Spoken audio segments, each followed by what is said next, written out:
जो लोग सेना के खिलाफ कहते हैं, जो लोग हिंदुस्तान के खिलाफ कहते हैं, जो लोग भारत के खिलाफ जहर उगलते हैं, वो कांग्रेस के लिए सबसे प्रमुख लोग होते हैं। उनको बुला करके अपनी यात्रा में किस प्रकार से सम्मिलित किया जाए, यह राहुल गांधी जी का प्रमुख उद्देश्य रहता है। तभी तो ये कांग्रेस पार्टी ही थी जिनके बड़े नेता ने कहा था, आर्मी के चीफ सड़क के गुंडे की तरह व्यवहार करते हैं। इस प्रकार का बयान, और मधुसूदन मिस्त्री जी ने जो बयान दिया है, एक तरफ प्रधानमंत्री नरेंद्र मोदी जी ने सर्जिकल स्ट्राइक करके पाकिस्तान को उसकी औकात दिखाई, और मधुसूदन मिस्त्री जी कहते हैं हम नरेंद्र मोदी जी को उसकी औकात दिखा देंगे। आज मैं अहमदाबाद आया हूं। मैं अहमदाबाद की पवित्र मिट्टी को प्रणाम करता हूं। मैं मां साबरमती को भी प्रणाम करता हूं। और आज जब मैं साबरमती नदी को देखता हूं, रिवर फ्रंट को देखता हूं, तो एक विकास की गाथा जिस प्रकार से नरेंद्र भाई मोदी जी ने गुजरात में लिखा है, वो हमारे आंखों के सामने अंकित हो जाती है। वो कहीं ना कहीं हमारे दिल में एक विकास के प्रति जो सम्मान गुजरातियों का और खास करके नरेंद्र भाई मोदी जी का रहा है, वो दिखाता है कि वही साबरमती है। मुझे बताया जाता है, अभी हम लोग बात कर रहे थे तो मेरे साथी बता रहे थे कि जब वो छोटे थे तो यहाँ क्रिकेट खेलने जाते थे, वहाँ पशु बंधे रहते थे और वहाँ पर सर्कस का टेंट, तंबू गड़ा रहता था। कितना बड़ा परिवर्तन है। मैं तो उड़ीसा का हूँ, उस समय मैंने साबरमती देखा नहीं था, मगर आज के साबरमती को देखने के पश्चात और ये सुनने के पश्चात कि किस प्रकार साबरमती रिवर फ्रंट का रूप रंग बदला है, यह अपने आप में विकास की एक गाथा है। अहमदाबाद एक हेरिटेज सिटी है और मेरे लिए सौभाग्य का विषय है कि अहमदाबाद में आज बैठ करके इस विकास की गाथा के विषय में मैं प्रेस कॉन्फ्रेंस कर रहा हूँ। मैं पुरी से आता हूँ, वहाँ कोणार्क मंदिर है, सूर्य जी का मंदिर है। मोढेरा में भी सूर्य मंदिर है, 2 सूर्य मंदिर है, पुरी, कोणार्क और मोढेरा। और आज आप वेग देखिए, गति देखिए विकास का, कि मोढेरा पूरे एशिया का पहला ऐसा गांव बना जो एक सोलार विलेज की उपाख्यान या ख्याति प्राप्त करता हो। घर घर में लोग उद्यमी बने और सबके घर में सोलार पावर पहुंच रहा है। इसके विषय में प्रधानमंत्री नरेंद्र मोदी जी ने भी मन की बात में हम सबको अवगत कराया था। 100% गांव में आज पूरे गुजरात में हर घर नल योजना के माध्यम से पेयजल, पीने का पानी पहुंच रहा है। आज कोई भी ऐसा कोना गुजरात में शेष नहीं है जो सड़कों द्वारा कनेक्टेड नहीं। और आज गुजरात में चहुमुखी विकास को देखकर आप सोचिए, 36 लाख ऐसी महिलाएं जिनको मुफ्त सिलेंडर उज्ज्वला योजना के माध्यम से मिला। 11 लाख ऐसे परिवार हैं जिनको पक्का घर पीएम आवास योजना के माध्यम से मिला। 4 करोड़ ऐसे लोग हैं और 71 लाख ऐसे परिवार हैं जिनको मुफ्त अनाज कोरोना के समय और अब तक मिल रहा है। जहाँ तक विकास का विषय है, मुझे लगता है ये एक अनंत कहानी है, जितना कहा जाए उतना कम है। किंतु अब मैं चुनाव पर आता हूँ। जहाँ तक गुजरात का चुनाव है, इस बार एक बात तो बिल्कुल स्पष्ट है कि जब 8 तारीख को नतीजे घोषित होंगे, इसमें कोई दो मत नहीं है कि प्रचंड बहुमत के साथ सारे पूर्व रिकॉर्ड तोड़ते हुए भारतीय जनता पार्टी सरकार बनाएगी। इसमें किसी प्रकार का संशय नहीं है। और जहां तक चुनाव की प्रतियोगिता का विषय है, चुनाव की प्रतिस्पर्धा का विषय है, द्वंद्व का विषय है, द्विपक्षीय चुनाव, एक तरफ भारतीय जनता पार्टी है तो दूसरी तरफ कांग्रेस पार्टी है। अब दोनों के बीच में जो प्रतिस्पर्धा है, वही ये गाथा कहती है कि दोनों लोकतंत्र के प्रक्रियाओं के प्रति कितने सजग हैं। कौन कितना सजग है, मैं आपको कंपेयर करके बताता हूं। जहां तक भाजपा का सवाल है, आप देखिए नेतृत्व प्रधानमंत्री श्री नरेंद्र भाई मोदी जी का, और मैं बार बार कहता हूं पीएम से मायने केवल प्राइम मिनिस्टर या प्रधानमंत्री नहीं होता। पी से पसीना और एम से मेहनत होता है। पीएम वही बनता है जो मेहनत करता है और पसीना बहाता है। और यह विषय बड़ा प्रधान गुजरात के सुपूत नरेंद्र मोदी जी ने हर चुनाव में सिद्ध किया है।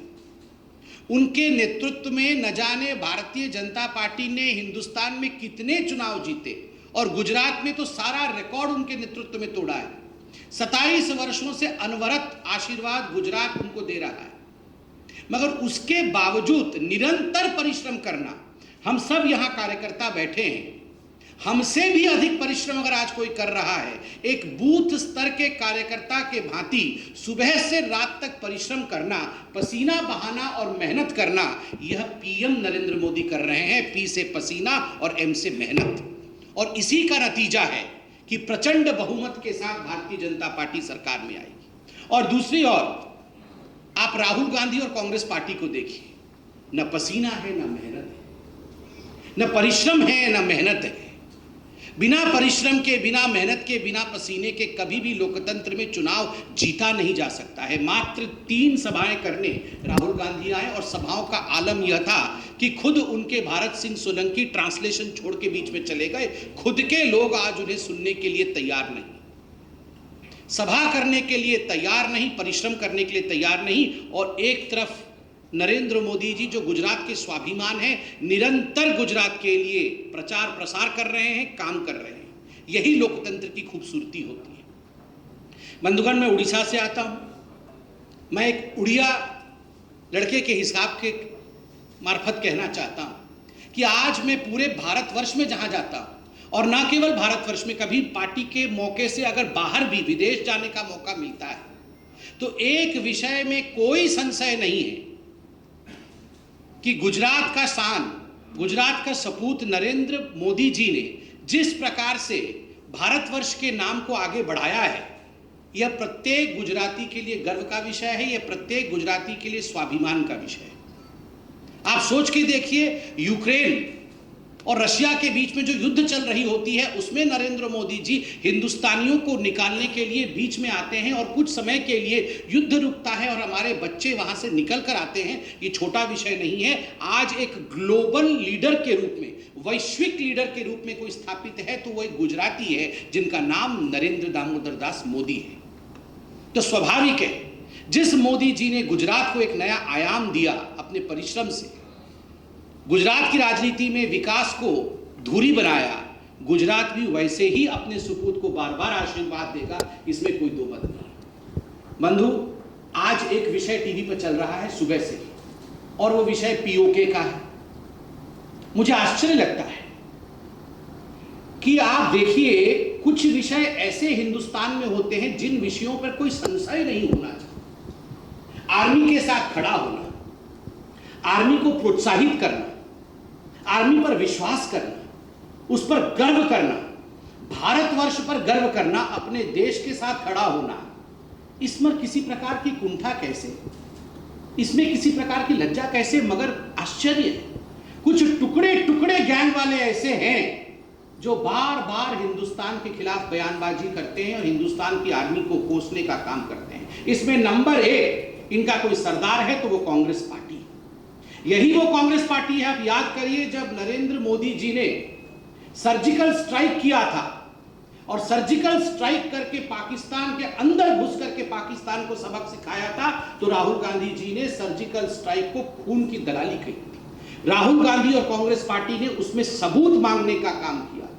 एक गुजराती ने जिस प्रकार से पाकिस्तान को सबक सिखाया, बजाय इसके कि इस पर गर्व महसूस करे कांग्रेस पार्टी ने सवालिया निशान लगाया था सर्जिकल स्ट्राइक के ऊपर। और आज जब कोई, मैंने देखा किसी व्यक्ति ने ट्वीट किया है, मुझे नाम याद नहीं, मगर किसी व्यक्ति ने ट्वीट किया है और सेना के बड़े अफसर के ऊपर सवालिया निशान पीओके को लेकर लगा रही है।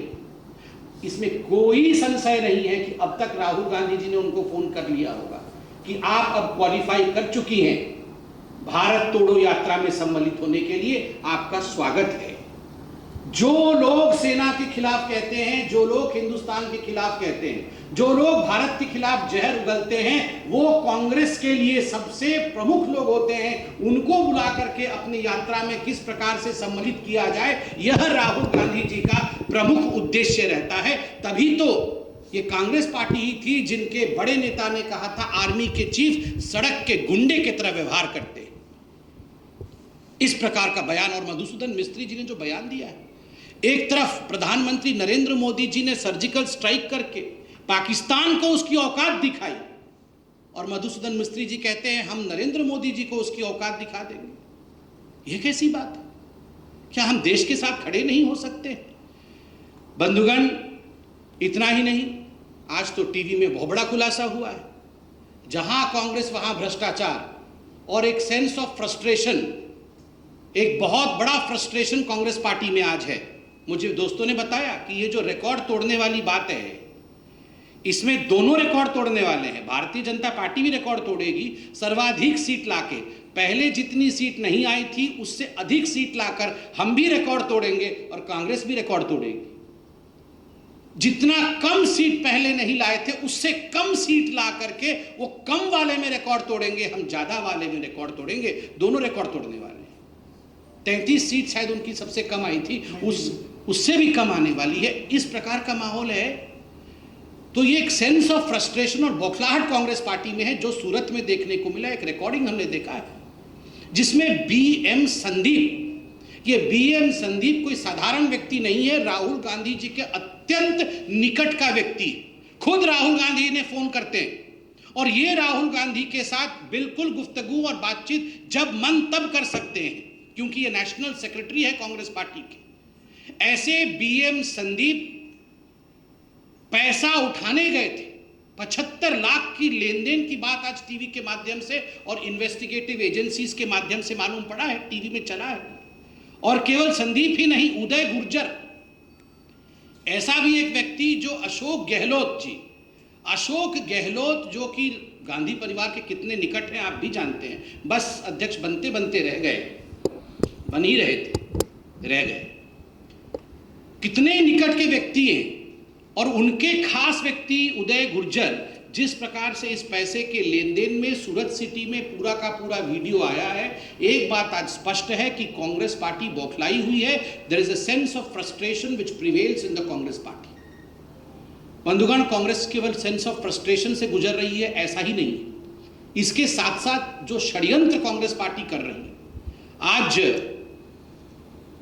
इतने समय हो चुके हैं गुजरात में, मैं धन्यवाद दूंगा नरेंद्र दामोदर दास मोदी जी को, प्रधानमंत्री जी, कि एक कर्फ्यू नहीं लगा है। 22 से अधिक वर्ष हो गए, कर्फ्यू नहीं लगा है आज गुजरात में। मगर जिस प्रकार के बयान ये कांग्रेस के नेता दे रहे हैं, इंद्रजीत परमार जी का कहना है कि हम तो एक ही इलाके में डिस्पेंसरी खोलेंगे, हिंदुओं के लिए तो हम डिस्पेंसरी खोलेंगे ही नहीं। और वहां पर चंदन जी ठाकुर जी का जो बयान है, मैं यहां कहना भी नहीं चाहता। देश को केवल एक समुदाय बचा सकती है, और उस एक समुदाय के लिए केवल और केवल कांग्रेस पार्टी खड़ी है।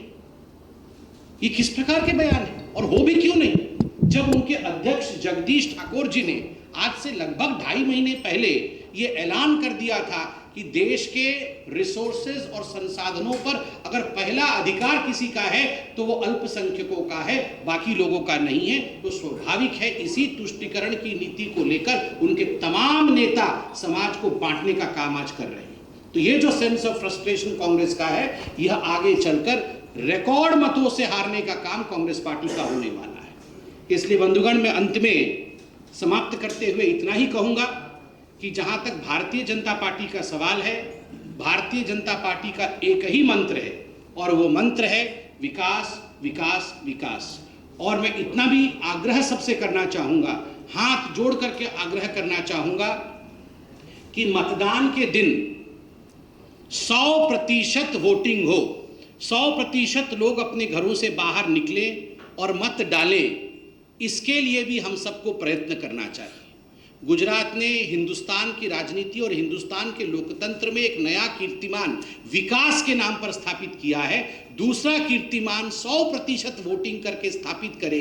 आज यह अपील भी भारतीय जनता पार्टी आप सबसे करती है कि 100% मतदान, 100% विकास, इस नारे के साथ हम आगे बढ़ें। और 8 तारीख को जब नतीजे आएंगे, प्रचंड बहुमत के साथ भारतीय जनता पार्टी की सरकार बनेगी। ये भारत जोड़ो यात्रा तो गुजरात में हुआ नहीं। मैं एक सवाल पूछना चाहता हूं, क्या गुजरात को, हिमाचल प्रदेश में भी चुनाव हुआ, हिमाचल प्रदेश को राहुल गांधी भारत का हिस्सा नहीं मानते क्या? एक बार जोड़ने क्यों नहीं आए यहाँ पर? 2 कारण हो सकते हैं। एक कारण ये हो सकता है, उनको लगता है कि गुजरात में तो विकास ही विकास है, यहाँ आके फायदा क्या है, या कुछ होगा, या सब कुछ ठीक है इसलिए नहीं आ रहा हूँ। या तो उनको लगता है यहाँ आके कुछ लाभ नहीं होगा क्योंकि यहाँ तो हमारी दाल नहीं गलने वाली है। या तो फिर उनके लोकल लीडर ने कहा होगा भैया जाना मत, जाने से जो एक आध सीट भी आने की गुंजाइश थी वो भी नहीं आने वाली है। ये तीनों में से एक कारण हो सकता है। देखिए, जहाँ तक कांग्रेस पार्टी का सवाल है, मुझे तो आश्चर्य लग रहा है कि प्रधानमंत्री इतना परिश्रम करें, अपने घर में आके प्रधानमंत्री 24 घंटा काम कर रहे हैं, और राहुल गांधी यहाँ मात्र 3 रैलियां, यहाँ आने का नाम नहीं, कोई कांग्रेस का बड़ा नेता नहीं आ रहा है। क्यों गुजरात से इतनी दूर भाग रहे हैं कांग्रेस? देखिए, वो कटाक्ष करते रहें, हम विकास करते रहेंगे, और कटाक्ष करने के लिए बचा ही क्या है? जिनके पास राहुल गांधी है वो कटाक्ष ही कर सकते, और तो कुछ कर नहीं सकते। संबित जी, अर्जुन खजूरिया प्यारा हिंदुस्तान से। अभी कैंपेनिंग में अरविंद केजरीवाल ने कहा कि भूपेंद्र पटेल कठपुतली मुख्यमंत्री हैं, वो अपना एक सहायक भी नहीं बदल सकते। क्या प्रतिक्रिया देंगे? मुझे लगता है ये पटेल समाज के प्रति एक अपमानजनक विषय है। ये इस प्रकार से कहना कि पटेल जो हैं वो कठपुतली हैं, वो अपना सहायक तक नहीं बदल सकते हैं, मुझे लगता है अरविंद केजरीवाल जी को ऐसे बोल पटेल समाज के लिए नहीं करना चाहिए, उन्हें माफ़ी मांगनी चाहिए। केजरीवाल जी सिर्फ बोलते हैं, देखिए केजरीवाल जी की हवा सिर्फ फेसबुक पे है, इसलिए बहुत सीरियसली लेने की आवश्यकता नहीं है, जनता भी जानती है।